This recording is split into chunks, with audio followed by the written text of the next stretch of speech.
Coming up on Inside the Summit League, it is basketball tournament time. We'll get you the backstory and some insight on the first round matchups as we head into the opening games of the tournament in Sioux Falls this weekend.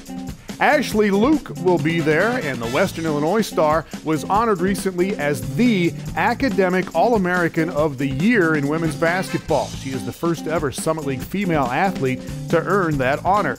And they put away the blue for a day in Fort Wayne and donned the pink to support survivors of breast cancer in their community.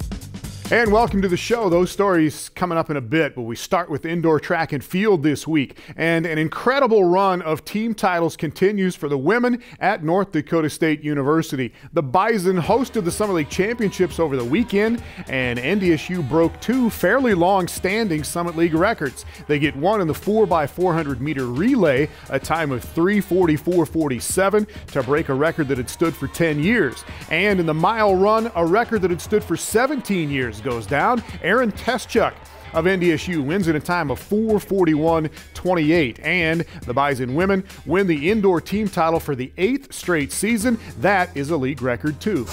The girls, they know how to compete and they know what it takes to be successful, and just the tradition we've had has just been great, and it just was a fun couple of days to watch them go out and just get the job done. Well, the North Dakota State men, meanwhile, set a couple of new school records in the throwing events, one of them by Alex Renner, a sophomore from Watertown, South Dakota. He goes 59 feet 7 inches in the shot put, finishes second behind Kyle McKelvey of the University of South Dakota. And speaking of the Coyotes, they win 7 individual events, and USD takes the men's team title for the 3rd year in a row now. McKelvey wins the shot put. Gawain Williams wins the 60-meter dash for the Coyotes. Tyler Frank wins the high jump at 6 feet 9 inches. Ty Vasky-Lewin won the 200 meters and the 60-meter hurdles for USD. And Mike Doziak, just a sophomore, won the 800 and the mile for the Coyotes as they win their 3rd title in a row. And it is 8 straight championships for the North Dakota State women. Aaron Teschuk had that new league record in the mile. She also won the 800 meters at the championships. Madison Reynolds of Oral Roberts is the champ in the 200 and the 400. And South Dakota State had a couple of women tie 2 league championship records. Carly Carper in the 60-meter dash at 7.5 seconds, and Mary Worth in the high jump at 5 feet 11 and a quarter inches at the indoor championships. Well, coming up next, talking tournament in men's basketball. We will break it down with our analyst Brad Newitt. Play along with us as we talk smart about the first round matchups. Inside the Summit League on Midco Sports Network is presented by Grand Falls Casino and Golf Resort and Dakota Land Honda. Inside the Summit League on Midco Sports Network is presented by Sanford Health, your Heartland Chevy team dealers, and the Sioux Falls Convention and Visitors Bureau. All right, welcome back. Joined by our college basketball guy, Brad Newitt. The Summer League basketball tournaments start this Saturday at the new Premier Center in Sioux Falls. And let's talk about the men's first and the seeding, Brad. And usually in a tournament, you get the better seed. That means you're the favorite. You're supposed to be the better team. But you don't believe that's going to play out throughout the men's tournament this year? I think it will be interesting to watch. And I think because when you look at the top seeds, and especially how they finished this season, they've shown kind of some warts, so to speak, some abilities of being upset by some of the lower seeds in the late games of the regular season. It's going to provide for a very interesting tournament here. All right, here's the men's bracket, and the top seed is South Dakota State. North Dakota State down on the bottom, the number 2 seed. And let's talk about these matchups. South Dakota State will take on Western Illinois in the first round, and the Jackrabbits thumped them the first time around this season, beat them by 31, and then it was a 2-point game in Macomb. SDSU won by 2, but Garrett Covington had 31 points in that game, and he's kind of been the key in these 2 games. He didn't play well the first time. Covington played really well the second time in a closer game. And I think that is the key. You look at what South Dakota State did against Western Illinois on the road, and that gives Western Illinois some confidence in this game that they can play with the top seed.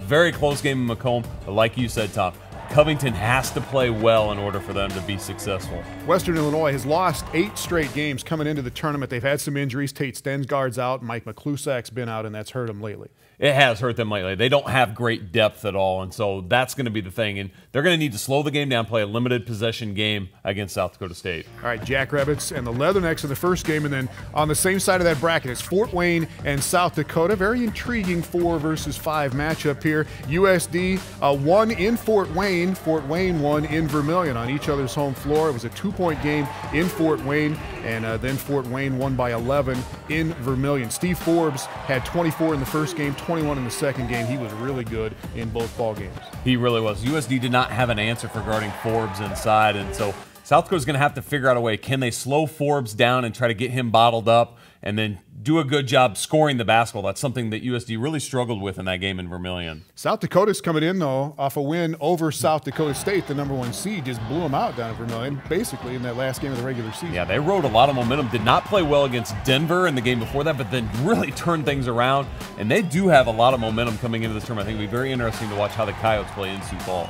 Fort Wayne, though, that win over USD the second time around was the second start for Max Landis. That was the start of their 7-game win streak for Fort Wayne. They have been probably one of the better teams in the second half of the season. They really have. They kind of stubbed their toe against Omaha late here in the last week, but they have played very good basketball in the second half of the Summit League season. I'm not sure really any of the top seeds want to see Fort Wayne opposite them. All right, bottom side of the bracket, North Dakota State, the #2 seed.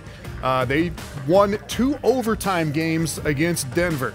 61-54 and then 73-69 the second time around. That was the game where Lawrence Alexander hit a 3. Brett Olson threw in the half-court shot to send it to overtime, and then the Bison won it in OT, but they've beaten the Pioneers twice in overtime. And it's hard to know if that's good or bad if you're North Dakota State. You kind of maybe have shattered some of Denver's confidence in being able to beat you, but at the same time, I think if Denver looks at it, they're saying, well, hey, we've lost 2 times to these guys in overtime. Maybe it's finally our turn to beat them. That is, to me, is maybe the most intriguing first-round matchup, those two. All right, Denver and NDSU, the winner of that one will get the winner of Oral Roberts and IUPUI, the 3 and the 6 seed. Oral Roberts beat them twice during the year, won by 8 in Tulsa. Corey Bilberry had 23 in that game, and then Oral Roberts won in Indianapolis as well. Bilberry played well again there, but he's not going to play in the tournament. He's been suspended by head coach Scott Sutton. Well, it seems like Oral Roberts has found new life in how they're playing here in the last week, and I don't know if it was the removal of Bilberry from the team or what has sparked them, but they played 2 great games at home to finish out the year. They, maybe above anyone else, really truly do come in with a lot of momentum as that 3 seed. All right, Obi Amegano's been playing really well. Player of the year, in your opinion? Amegano, Alexander, who's it going to be?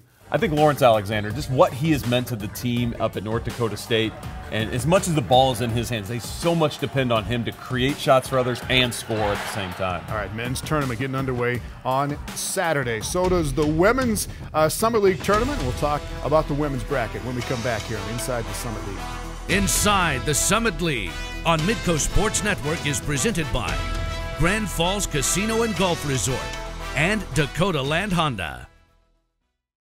Inside the Summit League on Midco Sports Network is presented by Sanford Health, your Heartland Chevy team dealers, and the Sioux Falls Convention and Visitors Bureau. Welcome back. The Women's Summit League basketball tournament starts as well this Saturday at the Sanford Premier Center in Sioux Falls. And Brad, just like on the men's side, you look at the seedings. Do you see maybe an upset in the first round of this tournament on the women's side? I don't see any significant upsets. I think the top 2 seeds, especially South Dakota State, they've really shown that they are the top teams, and they're playing very good basketball heading into this tournament as well. So I expect them to advance. Maybe on that 4-5 or the 3-6 game could happen. 4-5, very good matchup. Here's the bracket with South Dakota, the Coyotes, the #1 seed. And talk about the matchup here against Fort Wayne. USD won in Fort Wayne by 1 early in the season. Haley Seibert had 31 in that game, had 6 threes. She had 27 the second time around and made 5 more threes in that game, but USD won 91-80 in Vermilion. So a couple of Coyote wins here in relatively close games. Yeah, they were both close games, and Seibert played very well, like you mentioned, for Fort Wayne. South Dakota's got to have to figure a way to maybe try to slow her down better than they did in the 2 matchups. The game in Fort Wayne, though, that's one of the reasons I thought South Dakota was able to win the regular season title, Tom, is what they did, and they pulled off a close victory there. All right, Coyotes have one of the best in Nicole Seekamp, who had 19 points, 10 assists in that 91-80 win for the Coyotes the second time around. The winner of that one gets Western Illinois against IUPUI in the 4-5 matchup, which is always the toss-up. Western beat them twice during the year, won by 11 in Macomb. Ashley Luke had big games in both games, had 23 the first time, 25 the second time around, as Western won by 7 in Indianapolis. Well, Western was able to handle some of the pressure defense for IUPUI, score the basketball. And when you have Ashley Luke on your team, you know that you're going to be able to get some points out of her. I like Western in this matchup, but I think it could be a very close game. Akila Sims has had a couple of very good games in that matchup for IUPUI as well. Bottom side of the bracket is South Dakota State, the number 2 seed, taking on Denver, and they split during the regular year. South Dakota State, in the first game of the Summit League season, beat Denver by 41 in Brookings. South Dakota State played very well at home this year. Denver didn't make any shots in that game. They made a bunch the second time around in Denver, and Denver beat SDSU 77-72. I thought that was one of the biggest upsets of the year on the women's side, was Denver beating South Dakota State in Denver. Although South Dakota State was very banged up at the time and had some injuries, and they're still trying to get through that. So I think South Dakota State's health is an issue to look at, but I really like the Jackrabbits playing in Sioux Falls against Denver in that one. Yeah, Megan Watashik, one of the Player of the Year candidates, didn't play in that game. She had a knee injury from the game before that. Macy Miller, the freshman for the Jacks, had 30, but still Denver made more threes, made more shots, made more free throws in that game, and they got the split with South Dakota State. Winner of that one gets the winner of Oral Roberts and North Dakota State. They split during the year, too. North Dakota State got off to that really good start to the year and won by 13 in Fargo. Brooke Lamar was going nuts at that time for the Bison, and Vicky McIntyre only had 7 points. She's only had 3 games in the Summit League under 10 points this year, and that was one of them. And then they turned around in Tulsa about 3 weeks ago, and Oral Roberts beat them there by 26. Yeah, I think Oral Roberts is playing much better basketball than they were early in the year. I like Oral Roberts in this matchup. McIntyre's size inside poses a lot of problems for North Dakota State.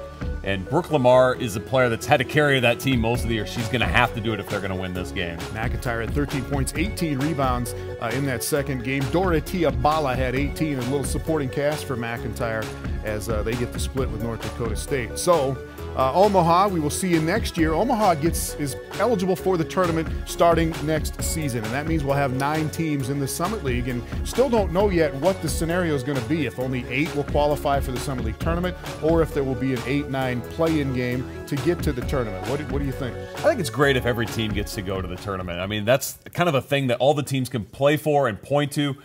I think players are a lot more motivated late in the season. They know they still have that tournament to go to and a chance to qualify for the NCAA tournament. So I would love to see the play-in game, so to speak, and give all 9 teams an opportunity. All right, it'd be good to see the Omaha Mavericks with that chance to get to the tournament next season. But the Summer League tournament starts on Saturday. Women's game first up. It'll be South Dakota and Fort Wayne as we get it tipped off this weekend. Well, coming up next, some people have hoop smarts, some people have book smarts. Ashley Luke has both kinds of smarts, and she just won an academic award that no other Summit League woman has ever won before. That story coming up next. Inside the Summit League on Midco Sports Network is presented by Grand Falls Casino and Golf Resort and Dakota Land Honda.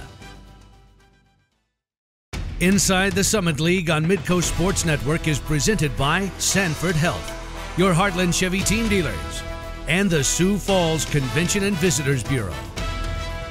Welcome back. It is one thing to be an academic All-American. There are only 15 of them in Division I women's basketball every year. It's another thing to be one of the 5 players on the first team, and it is an incredible honor to be named the one and only academic All-American of the year. And this year, that one and only is Ashley Luke at Western Illinois.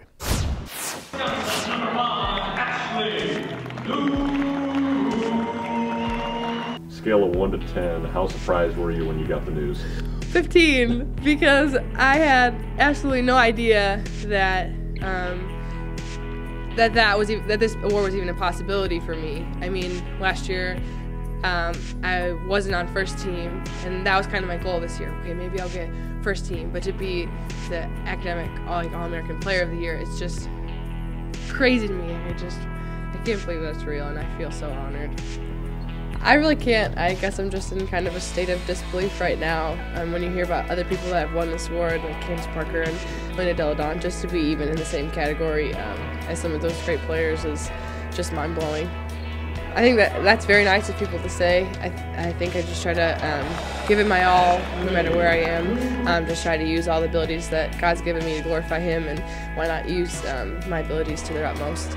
I think through high school it was always a really big focus of mine. Try to get the 4.0, strive for perfection, and when I came to college, that was no different. My mom has always kind of ingrained in me to try to really pursue my studies seriously and try to get the most out of my 5 years here, and that was a big driving factor behind me striving for the 4.0 and trying to get done in 3.5 years so I could get a master's. Right now I'm in the political science program, but I'm debating changing to economics for the summer. I think that's kind of going to be a new and fun path for me because I already have the political science undergrad. So I'm really looking forward to starting my master's in economics during the summer. And after college, I really hope to move to Washington, D.C. I want to work for the State Department in some capacity. We actually had a WIU alum, Kirk Hanlon, that came and spoke earlier this year, and he is associated with the Department of Agriculture, and he kind of inspired me because he's been a direct advisor to both Bill Clinton and President Barack Obama, and I think that would be just a really cool career, kind of emulate what he's done but in the State Department. I think that this is definitely the number one for me, just to kind of have an award that recognizes you nationally, and just to kind of have my academics and athletics both recognized. The only thing better would be postseason tournament with this team. I think our team accomplishments would far outweigh any personal accomplishment that I could ever get. It's just amazing. I just feel so blessed. It doesn't even feel real. It doesn't feel like I've really gotten it. And throughout all my struggles with transferring, and I was supposed to go to UIC and then started at Green Bay and then finally ended up here. It's just so nice to kind of know this is where I belonged, and that like this school has just opened up so many doors for me and has really just kind of been what I needed to kind of grow into the person and the student and the athlete that I always knew I could be. Up next, the campus spotlight from Fort Wayne. Very good story on an event hosted by the women's basketball team to honor women who have fought breast cancer and won. Inside the Summit League on Midco Sports Network is presented by Grand Falls Casino and Golf Resort and Dakota Land Honda. Inside the Summit League on Midco Sports Network is presented by Sanford Health, your Heartland Chevy team dealers, and the Sioux Falls Convention and Visitors Bureau. Well, you've probably seen a lot of pink uniforms on women's basketball teams lately, but October is actually Breast Cancer Awareness Month, but a lot of Summer League programs use the month of February to take part in a national effort to think pink and put the spotlight on the fight against breast cancer. Here is one great example of that effort from our friends in Fort Wayne. On February 21st, the IPFW Athletic Department, and specifically the women's basketball team, celebrated its 8th annual Pink Out event for breast cancer. Right, I've been fortunate to be a part of all 8 of them, and when Tommy Bell came to us 8 years ago and said we were going to go ahead and do this, I really didn't know exactly what it was about. I mean, I understood breast cancer because, you know, one of my best friends in high school, you know, lost his mother to breast cancer, and I watched it unfold, and it was very difficult on all of us, but I didn't know exactly what it meant when we were here. I think the most exciting part at that time for us as a team was we were going to get to have pink shoes, and we as coaches were going to get to wear our pink shoes with the suit. So then all of a sudden the game comes around and we have the luncheon, and you see the survivors and you hear some of their stories. And that's when it really hit home to me what the event was about, that it wasn't just about the pink and drawing people to our basketball games. This is about people that are battling an awful disease, fighting for their lives, and us, you know, trying to find a cure, you know, throughout right now and throughout our lifetime. And this was a small piece of something we can do to help them out. Yeah, it's one of the single most important events I feel that we do as an athletic department here at IPFW all year. It's in its 8th annual year is this big event, and what's really cool about it is there are some women that come to this event and look forward to it as a group every year, and they've been here all 8 years. So we've formed some pretty fun relationships with those women, but you're right, I think we do a great job hosting that lunch and that day for breast cancer survivors in this community. But I feel like we at IPFW have really turned it into an event. It's not just, okay, thank you for coming, we'll march you out there, and then we'll play the basketball game. It's the event first, the cause first, basketball game second. Well, I think at IPFW we do a great job of also going out in the community and getting sponsors. We couldn't do this event without sponsors. The survivors walk away with a donated t-shirt, a pink special survivor t-shirt, a wine glass with the Pink Out logo. We do a really good job making it feel like a first-class event for them and really honoring their presence on this special day. Oh, I think it's incredibly important for our student athletes to, and everything we do, we have a very global approach. It's not just about being a student or an athlete, but being a citizen on campus and in the community. So our cheerleaders raised, I know, over $800. Women's basketball raised some money, and when you combine women's volleyball and then the other fall event was women's soccer, so those 4 events combined, our student athletes raised over $4,000 so far this year, just them and their initiatives. And then we have women's softball in April. So it's really important and very consistent with our mission in this university about community service. I think it's great that we raise funds, and we do, but that day, that event is really about those women, those survivors. That's what makes it special. The 2015 event was successful again, as there were 92 survivors on hand to be recognized for their fight against the disease. Thanks to all of our member schools. Remember all of the basketball tournament games this weekend here on Midco Sports Network in the Dakotas and Minnesota and on ESPN3 worldwide. We'll see you next week on Inside the Summit League.